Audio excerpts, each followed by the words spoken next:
We are right that the government's reaction was brutally and exclusively violent. According to Human Rights Watch report, more than 157 people have been killed by ringmen, several thousand have been severely injured, arrested and detained or disappeared without any trace. The Ethiopian government have mobilized regular army and a special military unit called Agazi in several war fashion and have discriminately freed against unarmed people with live bullets. Bloodshed have been taking place in many towns and villages throughout the Oromo region. Additionally, hundreds of peaceful protesters and supporters of opposition parties are being arbitrarily arrested and put in the infamous concentration camp of the Ethiopian government, which are already congested with tens of thousands of Oromo detainees who have been languishing there for the last 2 decades. Because of all the above crime committed to the Oromo and large national group in Ethiopian state, for the last 2 decades, a lot of Oromo have been forced to leave their home to save their lives. Neighboring countries like Kenya, Somalia, Djibouti, and Sudan have been the destination to most of these desperate Oromo refugees who have fled well-found persecution.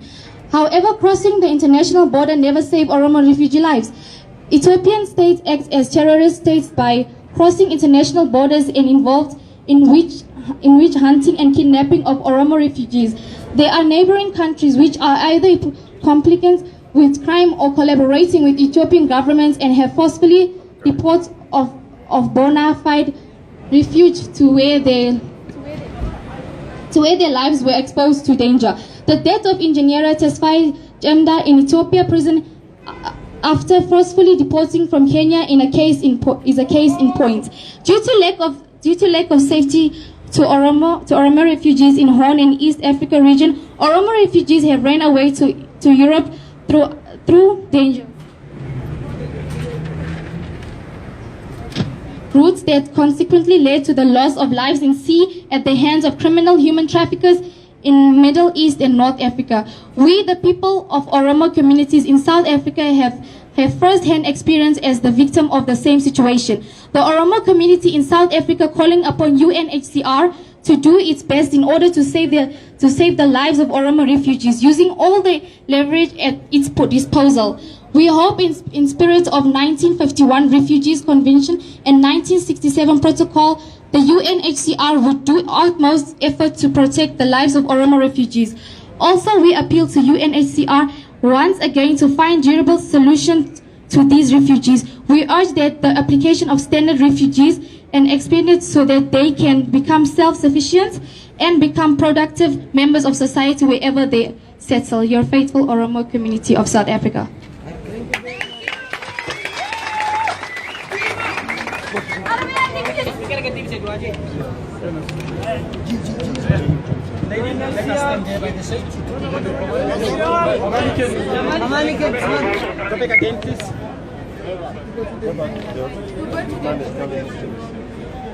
Let everyone be in the shade.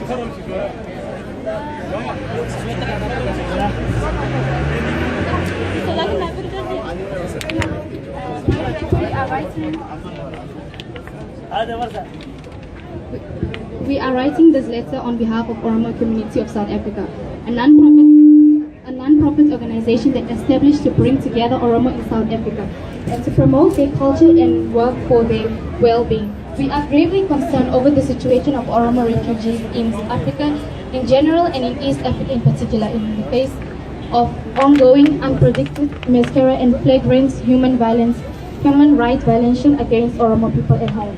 Over the last 24 years, Ethiopian government has been increasingly committing extrajudicial killing and arresting and detaining massively several thousand innocent Oromo nationals.